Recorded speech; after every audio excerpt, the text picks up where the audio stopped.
you've kept that Colombian around for a while, haven't you? Yeah, that's a project that we're working on for somebody that started watching the show early on. He came on the show and became a big part of, the Weed Nerd World, the After Party show. And we knew he was sick. He interviewed himself with cannabis, but we didn't really know how sick. And then later that year, he passed in December. And we decided to do like a memorial stream. So we took his two favorite strains, which were the Colombian and the Jack Skellington, and we're going to cross those together and call the strain DOA Dank Advantage. That's really awesome. I am going to be getting some seeds here soon. I'm thinking about doing like a breeding project with a couple of other people. So basically, I do join up with, I do talk to Coot a lot. I'm part of the Coot clan. But, so Coot's going to be sending me some seeds, which is his Pacalolo times the 1. So I'm going to be trying to do some line breeding, but also, and then another guy's going to have the same seeds, he's going to line breed us, but we're going to trade F2s and F3s and so on and so forth. Probably however long we can keep it going. And then just give the seeds away, just to anybody who wants them. These seeds are they're pretty special to me. As far as anyone else who really follows Scoot, the 1. But, yeah, man. Breeding can be fun, but I tell you what, keeping that mail around that farm is exactly. Yes. Yeah. I probably won't keep any males around. I'll probably just do some back breeding, honestly. Just keep maybe taking the best male and female and then take it back to the original. Trying to just keep the original cut around, the one I like the most. But I'm no breeder either, It's gonna be all pure pollen chucking, so that's for sure. So we start this thing up usually right from the beginning, man. When did cannabis come into your life? When was the first time you smoking, seeing the plant? Man, I would say I was like 10 years old. Some family members of mine had, sold, weed around the neighborhood. So I had grown up with it. The first time really seeing, a large amount, man, I was intrigued. Seeing a few pounds just broken up on the table, it's fascinating. A young boy, right? So then I got really hooked, loved it since. I had taken a break from it in my early 20s. I had kids of my own and kind of focused on, making sure they have everything they need. Without the risk of me, of course, peeing dirty for a job or some stupid shit like that. But now it's more or less, I would say it's a lot. There's ways around getting past that now. Let's just say that. Even though there was then, it was just a little harder. Nowadays, it's pretty easy.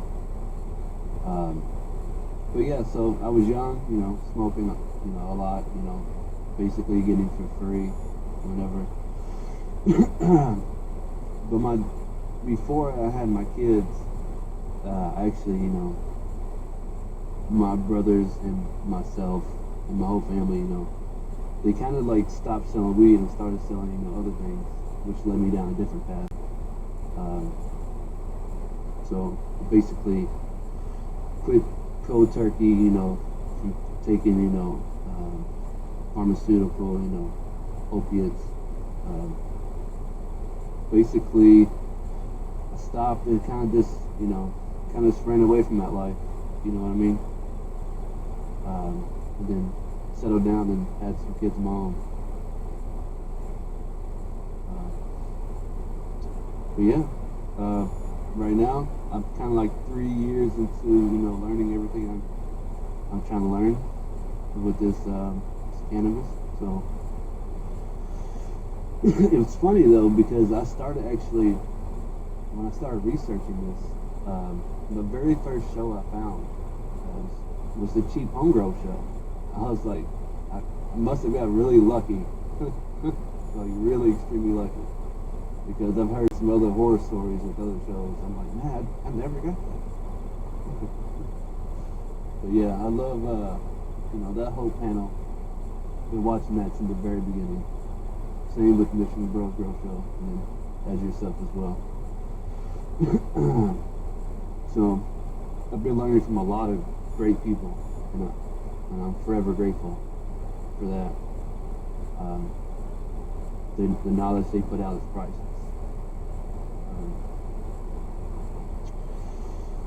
Let's see. First time I smoked, I would say I was 13 or 14.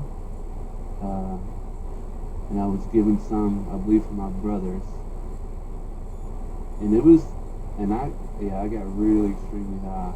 I know some people say they don't get high the first time, but me, it was probably a giggle fest, honestly. Just straight up, this whole time couldn't stop laughing, which was a blast. But I also learned I have like a super low tolerance, and it comes from my mom's side of the family, and I gotta watch it because I can when I smoke, back-to-back blunts or joints, I could do this quick faint, and it's crazy. It hasn't happened in a long time, but it happened twice when I was younger. It was almost like a quick blackout faint. I would just fall over and get back up, basically. But I had told my mom at that point, and she had told me that she had did it when she was younger. But now I just, I know my tolerance. Just keep that in check. Low tolerance, I don't think it's a bad thing, to be honest with you, my friend. Yeah. Most of us are bitching, that they gotta change strains and keep things all mixed up, and I don't think low tolerance is, I think it's somewhat of a blessing, to be honest with you. Cost saving as well. For sure. Yeah, it's no fun. I blacked out and I've hit my head on a box spring. It wasn't too bad, I didn't have to go to the hospital or nothing, but it shit hurt. That's for sure. Yeah, we hotboxed the car one time when I stepped out. I collapsed. But it was, like I said, a brief second. You get back up and keep going. It's kind of weird. Ain't gonna lie. I think you're muted. Blood pressure thing, maybe? I don't know. I was young. I was 16. I'm 32 now, so.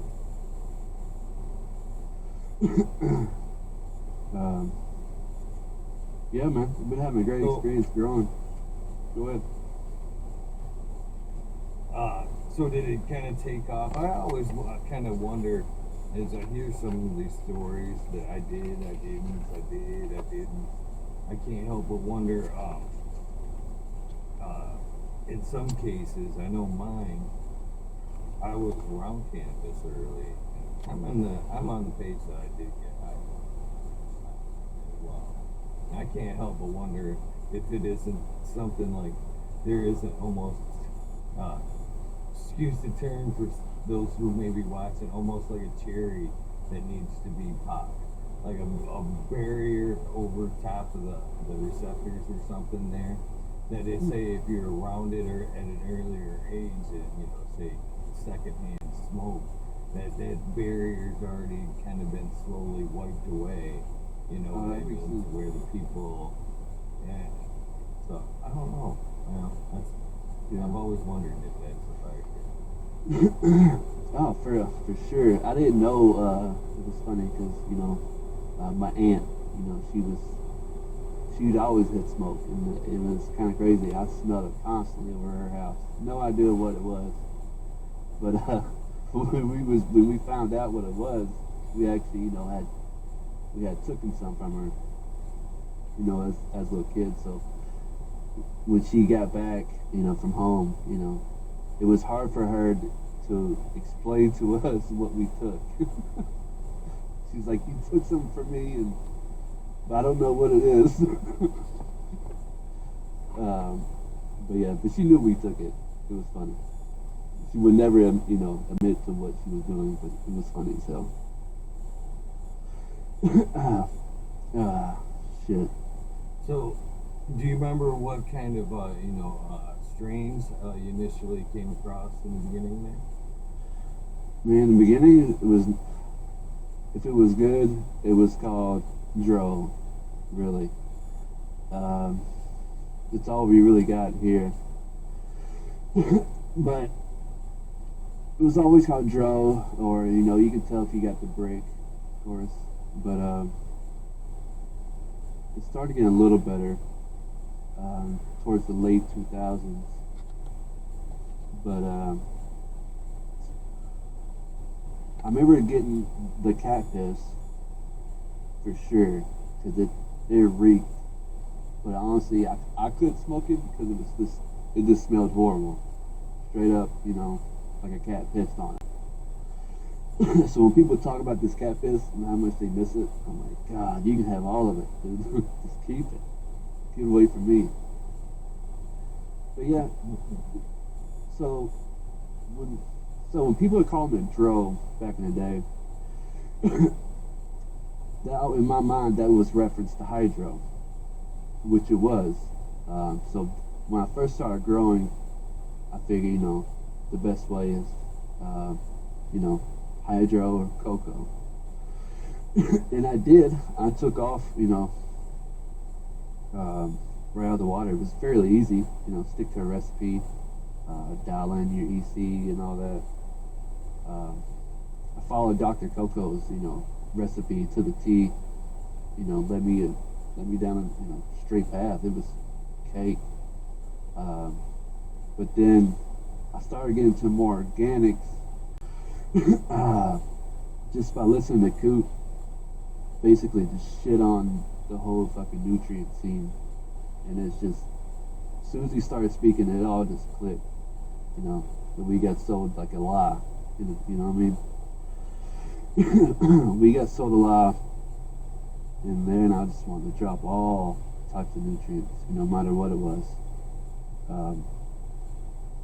But I knew you grew in cocoa as well, so in the beginning I was getting tips from you, Dr. Coco, and some other people on his forum. It really helped me out. But yeah, the organic was fairly easy, honestly, surprisingly. And the thing I love the most is not mixing the nutrients, because that shit sucked. I mixed every day and hand watered that shit. It was a bitch.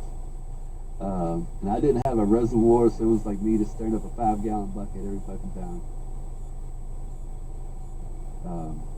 But yeah, the organics is really easy. And I've gotten his recipe, and I was doing big 200-gallon sip container.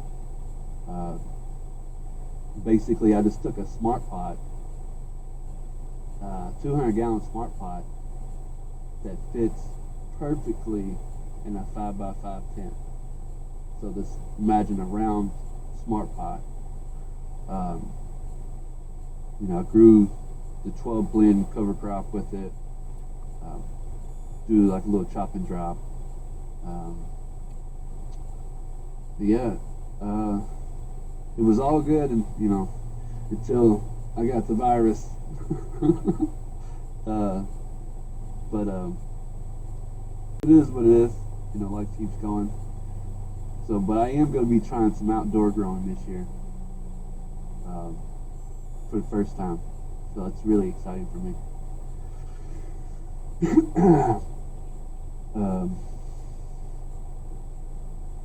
You got any questions for me, Eagle? Oh, so far I'm kind of enjoying the story. As far as mixing nutrients, I don't really mix it much myself, man. Yeah. Messy process.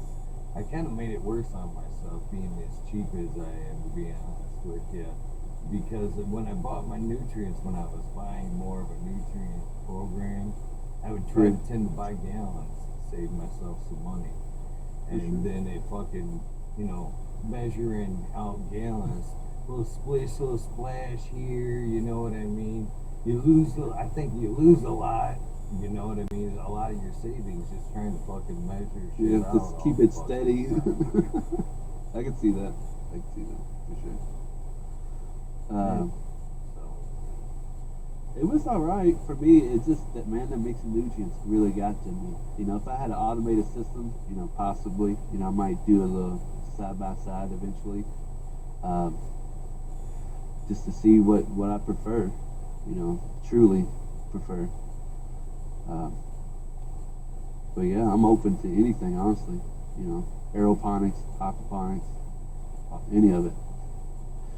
But not too many people are doing side by sides these days. Besides, I know you remember the side by side you ran, and then look, that organic, plant had a whole lot of side branching, really bushy plant. Kind of almost like the outdoors, similar. You got it pretty close. What was the final take on the smoke of that? Your side by side. Really? A lot different. The organics was much better. Yeah. Awesome. It spanked the cocoa all the way around. And again, I guess things could have, been manipulated, but it was the system I was running at the time. Yeah, for sure. So, I was kind of on the fence about the shit that I was using at the time anyway, but it didn't take much to push me over the organic side of things. My biggest holdback was the perpetual side of things. I talk about this all the time, I didn't think that the organics could keep up. I've been led to believe that it's a little bit slower of a system. You want to pot up as early as possible, to give them roots plenty of time to stretch and shit. In running the perpetual, I ain't got fucking room for that shit, to be honest with you. Things kind of run like a clockwork around here. Click, it all kind of just, it has to fall into space, or into place because of space at the time. I didn't have the time to plant in the 10-gallon pots and let them all sit around and veg, which would have taken up an enormous amount of space, on deck. It was just something that didn't interest me. And then when Smiley kind of brought the earth boxes up, it definitely greased my brows. And what I found out from that little test was potting still worked, because that was my system in cocoa. I'd go from the cloner to a fucking cup to a 1 gallon to a 3 gallon to a 3 gallon to a 10 pow ready to flower. You know what I mean? Yeah. And I didn't. Like I said, you were always kind of told that was a no-no in the organics. Exposing the roots, killing off the microbes every time. And I didn't find that. The all potting system worked just as good, if not even better, than with the cocoa. So I was sold at that point. Once I figured out I could still keep pace, you know what I mean? Yeah, I'm back. Yeah, I really like the sip containers. They're really a lifesaver. It's really easy to show someone, hey, just pour some water in this hole till it comes out that other side hole. Really simple. Once you see water come out of the hole, stop. You just gonna flood my fucking room. But it was really easy. But yeah, I followed the Coop mix to the T. I did run, like I said, the cover crops with it. Of course, I threw some barley on it, some kelp, some other, I did get some, what's that product called? It was from Dr. Faust. The fulvic acid that he sells, and some of his other products. Like a VAM, which is like a microbe. And what else? A Cytoplus, which is like a kelp extract. And then the trace minerals, TM7. I ran that with it, use it as needed. Once I've seen a deficiency. But I'm still new to that as well, so still spotting, deficiencies is kind of difficult for me. But this is honestly where the community has helped me the most. Hey, picture my plant. Show the world, because I can care less of what anybody thinks. You know what I mean? I think people need to show more of their failures, online and other places as well, so other people can learn from them. I think if there's more of that in our community, I think the more people will get to grow, for sure. But yeah, I'm still learning. Man, I listened to hours of shows. I believe so. I did get some seeds. I won some seeds from your show, your last 420, the 420 episode. I went by a different name. It was cannabis flower. I won some seeds from Mystic Marks. Yeah. I grew them out, and I honestly I gave those away to a buddy, and he's gonna have 2 of those for me. So I'm really glad to get those back once he does that. But they're some good plants, man. That's for sure. Yeah. I was saying, Chad was helping them. Yeah. Life happens. I don't think I think you briefly kind of touched on it, but what actually kind of made you decide to start growing? And would you consider yourself at that point a medical grower or a medical cannabis user, or kind of a rep? Kind of get no harms either way, I would say both. Smoke to have a good time, but also smoke to relax and, ease your mind or whatever, anxiety or whatnot. I would say both for sure. But like I said before, I'm not really a heavy user, so I know my limits. So now, since I'm older now, I can just, that's enough. I had enough. I don't want to go to sleep. I'd rather, stay up and be high and not go to bed. So yeah, definitely know my limits. What was the other question you had? What initially made you start growing? I was curious. So my state, like I said, I've been around it. My older brother attempted to grow way back in the day, and he got him like 6 foot tall. And ended up having to chop him down from a scare, but nothing happened.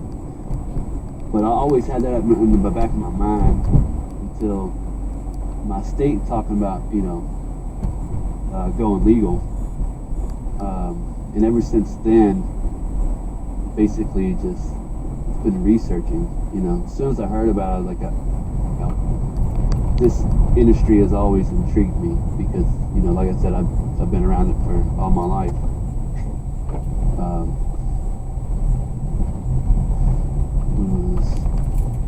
Who was that?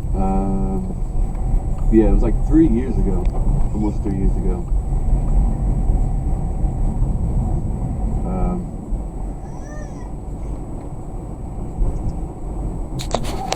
What? I'll let you know a little secret there, Kenny, about weed cannabis there. I heard you mention there you got 5 kids. I I ended up having 3. And as I kind of fucking started having kids, I started like spending off some of my, I guess, demons, if you could. I only had a few, basically alcohol and tobacco, and so weed.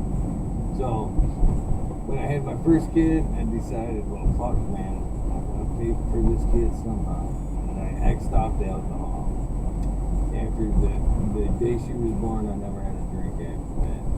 Kind of figured that'd help me ease the payment of the child. Second child, I gave up tobacco. I used to chew tobacco, and man, I chewed for a long fucking time. All day, all night, even when I was drinking, which wasn't easy to give up. And then third child, all that was left was cannabis. And I was like, I gotta have something to make this work. Yeah, I can't blame you, man. When I first started working when I was younger, I had my youngest when I was 18. So it was like, man, go straight to work, you know. Just to, you know, make sure she had what she needed.